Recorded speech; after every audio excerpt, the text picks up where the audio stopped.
What's up, everybody? Happy Tuesday. Hope all you're having a great day so far today. Getting into this episode of GH, I feel bad for Leo. Honestly, I really do.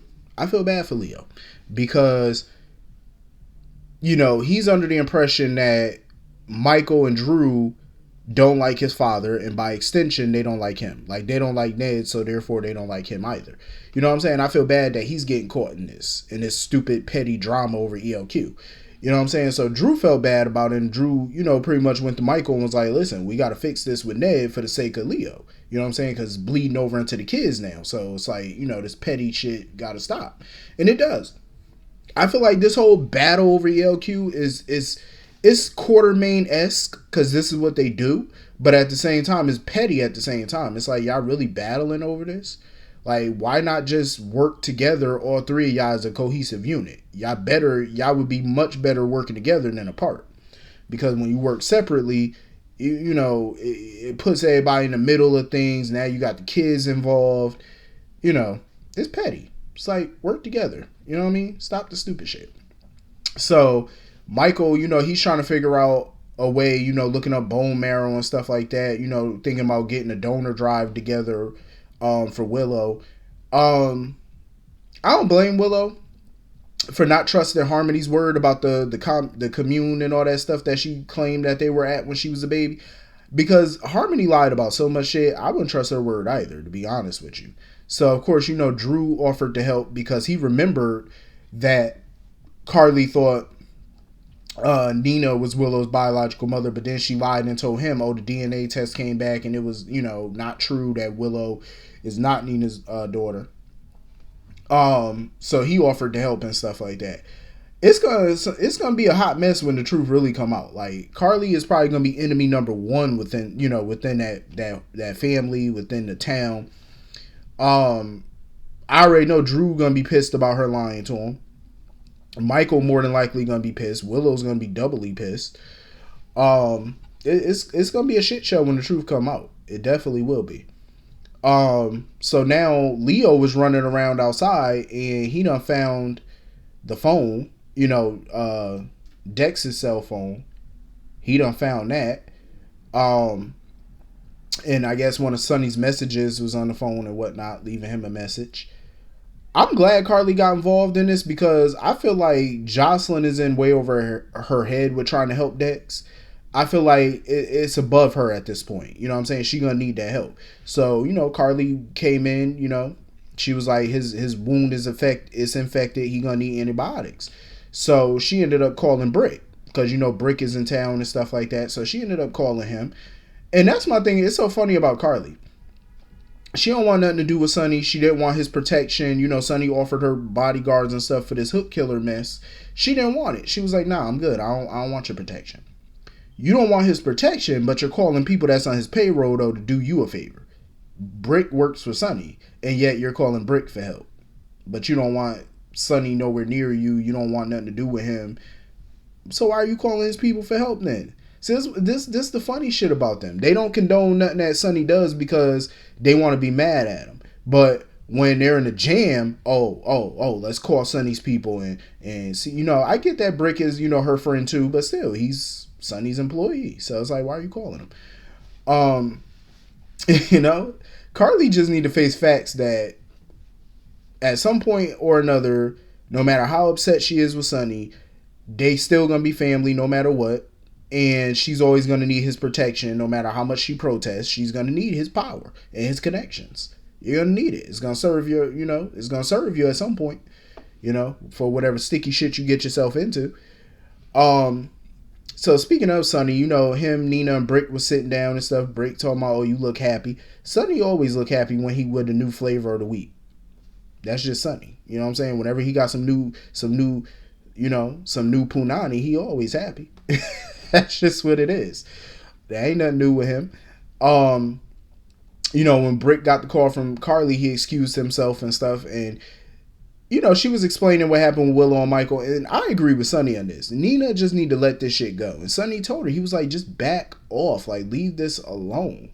You know what I'm saying? Like, just stay away from Michael and Willow. You know what I'm saying? Just back the hell off. Like, you just a gluten for punishment, basically. Because it's like...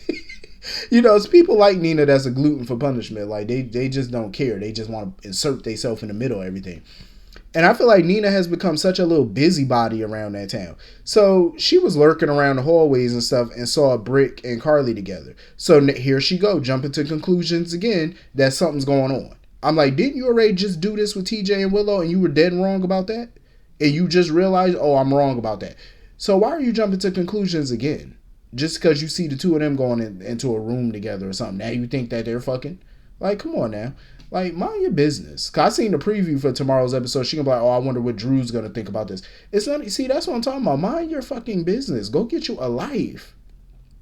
You run Crimson. You're the co-owner of the Metro Court. You're fucking Sunny. Don't you have enough on your plate? Like, this, what they're doing with Nina is the same shit I used to say about Carly. Because Carly used to insert herself into so much shit, and you would think people who run businesses and are in a relationship, you would think that they would have shit to do other than run around being messy. Like, you would really think so. But clearly they ain't got nothing better to do with their time. Like, I'm just saying. So it looked like things are heating up pretty much between Jocelyn and Dex, because he seemed like he was out of it. Like, he was delirious. Like, he kept calling her beautiful and, oh, you my beautiful guardian angel. He was really flirting with her. And she was like, good thing you're not going to remember none of this and what you're saying, because she was like, I know I will. My thing is, I think she underestimated him, because I think at some point he may not remember it at first, but I think he definitely going to remember what he's saying to her. I just feel bad for Cameron every time I see Jocelyn with Dex. I feel bad for that boy. Because it ain't right. Like, she just need to go on and tell him, like, listen, I'm feeling somebody else. I'm not feeling you anymore like that. Like, let the boy down gently. Why you keep playing with his little emotions like this? His little heart. So anyway, moving on from that. I don't blame Jeff. I don't blame Finn for knocking Jeff Weber, punching the shit out of him. I don't blame him. Because I knew Finn was going to explode when he bumped into Jeff. I just knew it. And he wanted answers from Jeff and stuff about, like, why. You know what I'm saying? He was like, he thought he had a happy marriage and stuff, and he thought Reiko was happy with him. And, Jeff explained to him. He was like, listen, Reiko was happy with you. It's just that you were gone a lot. She got lonely. But my thing is, I hate when people use that as an excuse to go cheat. Oh, I got lonely. Well, then go buy you a fucking dog. If you lonely, go buy you a little companion animal or something. Go buy you a fucking dildo. Go buy you something. And it don't, give you the right to go and bone somebody else just because your husband out of town. You know what I mean? And I would say the same thing about dudes. You know what I'm saying? Go buy you one of them little pocket coochies or something like that if you missing your wife. That I hate them little weak ass excuses people give for cheating. I just find them weak. Like, if you're not happy in your marriage or you feel lonely, we do have phones. Back then, y'all, you had ways of communicating through letters and shit. So get in touch with your spouse. Let them know you feel lonely. Y'all get on the phone at night. Have a little phone sex. Because you couldn't FaceTime or nothing back then. Do something to keep the marriage going, to keep it, the fire blazing and stuff like that. Is better than running around cheating. I'm just saying. Cause I feel like the excuses that they be giving for that shit be so corny. It just be so weak. It really do. To me, it just be so super weak. And, Jeff sitting there making all these excuses. Oh, I sacrificed, my relationship with my daughter. Bitch, that was on you. You sacrificed your relationship with your daughter because you was a deadbeat. That's pretty much what it is. He come up with whatever excuse he want. You were a deadbeat. He gonna come up with any excuse except tell the truth. You're a deadbeat. Period. And then try to get a little snippy with him. Oh, I don't owe you anything. Sir, you might want to tread lightly with how you talking right about now, because Finn owe you a bunch of ass whoopings. That's what he owe you. So you may not think you owe him something, but he owe you a foot in your ass. That's what he owe. Might want to tone that attitude down a little bit. Jeff trying to talk all that good shit, talking about, oh, what kind of relationship do you have with my daughter if you weren't even in Monterey supporting her? What type of relationship he has with his daughter is more than what the hell you got with your daughter, dummy. He got a better relationship than what the fuck you've ever had. Like, Jeff's starting to piss me off now. Like, he need to get his ass beat again. Finn, knock his ass down. I'm just saying, punch him again. And Liz walked right in there. As soon as they was talking, Liz walked up in there, and I hope Liz slap him. I know that's her father and whatnot, but knock him down. He need an ass whooping. Um. So anyway, moving on from that, Liz came up in Windermere guns a-blazing. Like, she wasn't buying none of the shit Nicholas was spewing. He tried to come up with a cover story. Oh, Esme got away. She said, I don't buy that shit. She said, nope, I know she here. She said, where is she? Take me to her. Liz was not playing. Because Liz was threatening to call the cops on his ass. So he had to take her, to see Esme and stuff. And Esme, with the boo-hooing and, oh, he's trying to kill me and my baby. He's crazy. He's this.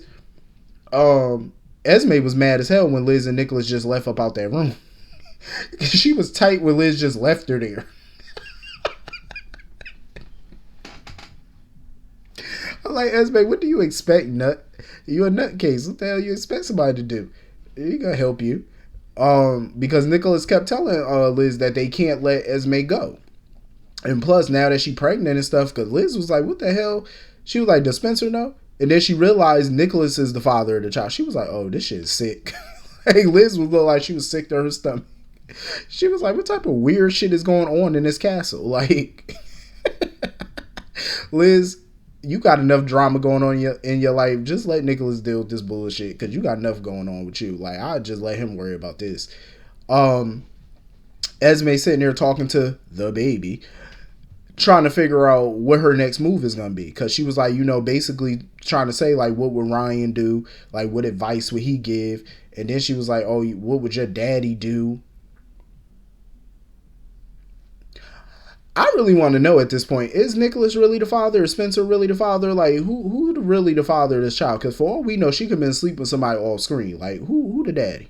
I need DNA tests stat, because we don't know the answer to that. Because I want conclusive, I want definitive proof of who the father of that baby is. I want to know.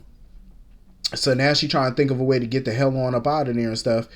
And, Nicholas came back in there and Esme was like, oh, Liz gonna tell. So you might as well let me go, because she gonna tell. Because she want to use that baby as leverage. That baby she feels it's her ticket to freedom. And Nicholas was like, yeah, I know Liz gonna say something. He said, I know. That's why I got to end this now. I don't see him killing her. I feel like he probably just gonna stash her somewhere more discreet, where maybe somebody can't really find her. And at this point, Liz already seen her, so it's not like he could just bring her to Castle Island, because I'm pretty sure they would find a way to check that. So he gonna have to take her somewhere else to do something else with her, because leaving her at Windermere is no longer an option. Like, too many people come in and out of that shit for him to just leave her there. You know what I'm saying? Like, you're easily gonna get caught. So you're better off just taking her somewhere else. So anyway, that was pretty much the whole episode. Hit the comment section. Let me know what you all thought. And I will see you all later. Have a great night. Peace.